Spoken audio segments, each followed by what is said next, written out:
अगर आपने शरद पूर्णिमा पर इस उपाय को कर लिया और इस वीडियो को पूरा अंत तक देख लिया तो आपकी सभी प्रकार की परेशानियां जड़ सहित समाप्त हो जाएगी। आपको किसी अन्य वीडियो में जाने की जरूरत बिल्कुल नहीं पड़ने वाली है। इस वीडियो को देखने के बाद इस वीडियो में शरद पूर्णिमा की संपूर्ण जानकारी बिल्कुल जन साधारण भाषा में आपके लिए लेकर आई हूँ। आप कहीं मत जाइएगा, बस भरोसा बनाए रखिएगा। दोस्तों, क्योंकि मैंने शुरू में ही आपको बताया कि माँ लक्ष्मी की सौगंध खा कर कह रही हूँ, तो इस शरद पूर्णिमा पर ये वीडियो आपका भाग्य जरूर बदल कर ही रहेगी। आपके भाग्य में चमकते सितारे पिरो कर जाएगी, चार चांद लगाएगी, दौलत चुंबक की तरह बरसती हुई आपके घर खिंचती हुई चली आएगी। प्रिय भक्तगणों, क्या आप जानते हैं कि शरद पूर्णिमा की रात को खीर क्यों बनाई जाती है? खीर खाने के क्या लाभ होते हैं? आज की इस वीडियो में संपूर्ण जानकारी दूंगी। दोस्तों, आज की जो वीडियो है उसका विषय बहुत ही सुंदर है। शरद पूर्णिमा के दिन इस वीडियो को, इस जानकारी को बिल्कुल भी मिस मत कीजिएगा। और जो जानकारी मैं आपको बताने जा रही हूँ तीज त्योहार और धर्म चैनल के माध्यम से, मैं गारंटी के साथ कह सकती हूँ कि पूरे YouTube पर आपको कहीं भी ये जानकारी बिल्कुल भी नहीं मिलेगी। शरद पूर्णिमा की ये जानकारी अगर आपको धनवान करोड़पति न बना दे तो आप मेरे चैनल तीज त्योहार और धर्म को तुरंत ही अनसब्सक्राइब कर दीजिएगा। अब आगे आपकी मर्जी। दोस्तों, आपके शरीर में एक ऐसा अमृत पैदा करने का तरीका बताऊंगी जिससे आप आजीवन यौवन बने रहेंगे। आपके शरीर में कभी भी बुढ़ापा नहीं आएगा। इसलिए ही मैं दोस्तों आपसे बोल रही हूँ कि वीडियो को ध्यान से देखना।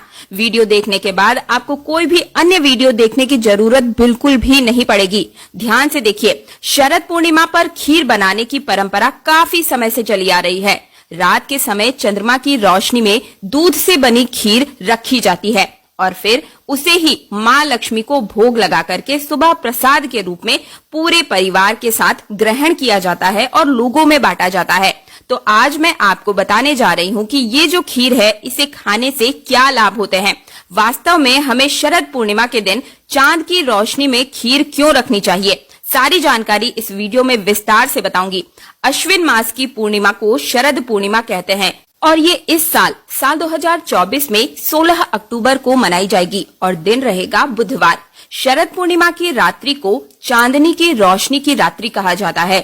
इस दिन खीर बना करके रखने की परंपरा काफी लंबे समय से चली आ रही है और मान्यता है कि शरद पूर्णिमा की रात्रि को चंद्रमा की किरणों से अमृत की वर्षा होती है। इसलिए खीर बना करके कुछ घंटों के लिए चंद्रमा की शीतलता में और रोशनी में इसे रखना चाहिए, फिर इसका सेवन करना चाहिए। दोस्तों, मान्यता है कि शरद पूर्णिमा की रात को ही भगवान श्री कृष्ण ने महारास किया था, रास लीला की थी। भगवान श्री कृष्ण ने बंसी बजा करके गोपियों को अपने साथ में बुलाया था और उनके साथ नृत्य किया था और ईश्वरी अमृत पान कराया था। अतः शरद पूर्णिमा की रात्रि को जो खास रूप से ये कार्य करते हैं, खीर बनाते हैं, तो हमारे हिंदू धर्म में विशेष स्थान पाते हैं। इस रात्रि को चंद्रमा अपनी 16 कलाओं के साथ पृथ्वी के सबसे नजदीक होते हैं। उस समय एकदम शीतलता प्रदान करते हैं और इसी रात्रि को अमृत की वर्षा होती है। देखिए, ध्यान से सुनिएगा। द्वापर युग में भगवान श्री कृष्ण का जन्म हुआ, तब माँ लक्ष्मी राधा के रूप में अवतरित हुई। भगवान श्री कृष्ण और राधा की अद्भुत रासलीला का आरंभ शरद पूर्णिमा के दिन से ही माना जाता है। शरद पूर्णिमा के दिन चंद्रमा सभी 16 कलाओं के साथ पृथ्वी के सबसे नजदीक होते हैं। भगवान विष्णु के अवतारों में से केवल भगवान श्री कृष्ण ही ऐसे हैं जिनमें 16 कलाओं समेत जो भगवान श्री कृष्ण की समस्त अवतार हुए, उनमें से भगवान श्री कृष्ण एक ऐसे अवतार माने जाते हैं जिनमें 16 कला का समावेश है, जबकि भगवान राम का जन्म केवल 12 कलाओं के साथ हुआ था। ज्योतिष मान्यता के अनुसार शरद पूर्णिमा के दिन चंद्रमा की किरण में उपचार करने की शक्ति विद्यमान होती है, जिसमें अमृत वर्षा की तरह इसे देखा जा सकता है। देखिए दोस्तों, वीडियो को बहुत ही ध्यान से सुनिएगा और बीच में छोड़कर जाने की गलती मत कीजिएगा, क्योंकि अगर आप इसे बीच में छोड़कर जाएंगे या फिर आपने ध्यान से नहीं सुना तो फिर आप वो चीज मिस कर जाएंगे जो कि आज मैं आपको इस दिन के लिए बताने वाली हूँ। लेकिन अगर उससे पहले अगर आपने अभी तक कमेंट बॉक्स में अपना नाम, राशि, डेट ऑफ बर्थ नहीं लिखा है तो लिख दीजिए। हर बार मैं वीडियो में बोलती हूँ कि आपकी राशि के अनुसार जो उपाय बनते पड़ते हैं वो मैं कमेंट में ही बताती हूँ। इसी के साथ कमेंट बॉक्स में जय माँ लक्ष्मी भी लिखिए। आज मैं आप सभी को यौवन प्राप्त करने का आजीवन कभी भी बुढ़ापा ना आए ऐसा तरीका इस वीडियो के माध्यम से शरद पूर्णिमा के दिन प्राप्त करने वाला तरीका बताऊंगी, जो कि दशानन रावण स्वयं करते थे। तो देखिए, परंपरागत अनुसार जो शरद पूर्णिमा की रात्रि होती है, इस दिन गाय के दूध की खीर या अन्य मीठे जो व्यंजन होते हैं, ये रात्रि के समय चंद्रमा की जो खुली चांदनी वाली रोशनी होती है, इनके नीचे ही ला करके रखना चाहिए, जिससे कि जो व्यंजन होते हैं वो अमृतत्व की शक्ति इनके अंदर प्राप्त हो जाए। देखिए, ध्यान से सुनिए। गुजरात राज्य में शरद पूर्णिमा को शरद पूनम भी कहा जाता है और शरद पूर्णिमा के दिन चंद्रमा का बहुत ही महत्व माना जाता है।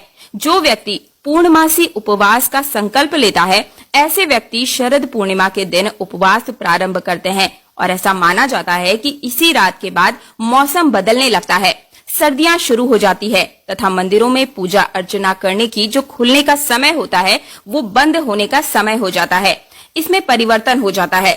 शिव भक्तों के लिए शरद पूर्णिमा का विशेष महत्व होता है। मान्यता है कि भगवान शिव और माता पार्वती के पुत्र जो कि कुमार कार्तिकेय हैं, वे शरद पूर्णिमा के दिन ही उनका जन्म हुआ था। इसी कारण शरद पूर्णिमा को कुमार पूर्णिमा के नाम से भी जाना जाता है। दोस्तों, लंकापति रावण शरद पूर्णिमा की रात्रि की जो किरण होती है, उसे चंद्रमा की किरण को दर्पण के माध्यम से अपनी नाभि पर ग्रहण करता था। यानी कि जो किरण का प्रकाश है उसे अपनी नाभि में डालता था, इसे ग्रहण करता था और इस प्रक्रिया से उसे पुनर्यौवन की शक्ति प्राप्त होती थी। इसलिए आपने देखा होगा कि रावण काफी उम्र 4 चौकड़ी राज करने के बाद भी, 16 युग जीने के बाद भी उनका शरीर रोगों से मुक्त रहा, दोषों से मुक्त रहा एवं यौवन से भरे हुए थे। अगर आप भी चाहते हैं कि आपको पुनर्यौवन की प्राप्ति हो जाए, आजीवन आपको कभी बुढ़ापा ना आए, तो आपको क्या करना है, शरद पूर्णिमा की रात्रि की जो किरणें होती हैं उन्हें आप भी अपनी नाभि पर बिल्कुल पड़ने दीजिए। आजीवन आपको कभी भी बुढ़ापा नहीं आएगा। लेकिन ये भी कहा जाता है कि शरद पूर्णिमा की रात्रि 10 बजे से लेकर मध्य रात्रि 12 बजे के बीच में अगर कोई भी व्यक्ति कम वस्त्रों में घूमता है, ज्यादा वस्त्र नहीं पहनता हो सके सभी वस्त्रों का त्याग कर देना चाहिए। कम से कम वस्त्र पहन करके घूमना चाहिए, तो ऐसे व्यक्ति को ऊर्जा की प्राप्ति होती है। ऐसे व्यक्ति को बुढ़ापा नहीं आता है। ऐसे व्यक्ति को रोग एवं दोष छू भी नहीं पाते हैं। तो आप ये उपाय करके देख सकते हैं। देखिए, पौराणिक मान्यता के अनुसार शरद पूर्णिमा के दिन माता लक्ष्मी का अवतरण हुआ था और जब समुद्र मंथन हो रहा था तो ये शरद पूर्णिमा का ही दिन था। इसलिए माँ लक्ष्मी का जन्म भी इसी दिन हुआ और इसी दिन अमृत भी निकला था। तो इसी समय ब्रह्मदेव ने इंद्रदेव को कहा कि प्रत्येक वर्ष में आने वाली शरद पूर्णिमा के दिन आप अपनी किरणों के माध्यम से पृथ्वी लोक पर, भूलोक पर अमृत की वर्षा जरूर कीजिएगा, जो कि अमृत वर्षा स्वयं चंद्रदेव अपनी किरणों के माध्यम से पृथ्वी लोक पर करते हैं। इस अमृत वर्षा से लोग अपने रोग और दोषों से मुक्त होते हैं। इसलिए शरद पूर्णिमा की रात्रि को कम से कम वस्त्रों में हमें घूमना चाहिए। इससे हमारे शरीर में यौवन हमेशा बना रहता है। मैं आप लोगों को वीडियो के आखिर में इसका जबरदस्त चमत्कारी उपाय प्रयोग भी बताऊंगी, जिससे आप अपने जीवन में आजीवन यौन शक्ति को प्राप्त करके रख पाएंगे। आपको बुढ़ापा नहीं आएगा। चलिए इस वीडियो में जानते हैं कि शरद पूर्णिमा की रात्रि को क्या करे और क्या ना करे। और अगर आप पूरा ध्यान से सुनकर जाते हैं तो हो सकता है कि आज इस वीडियो के माध्यम से आपको ऐसी चीज हाथ लग जाए कि आजीवन आप इसको भूल ना पाए और लाखों करोड़ों में खेलें। तो अगर आपको हाई पावर चश्मा लगा है, आप चश्मे से परेशान हो चुके हैं, तो शरद पूर्णिमा का दिन सबसे बेस्ट रहेगा।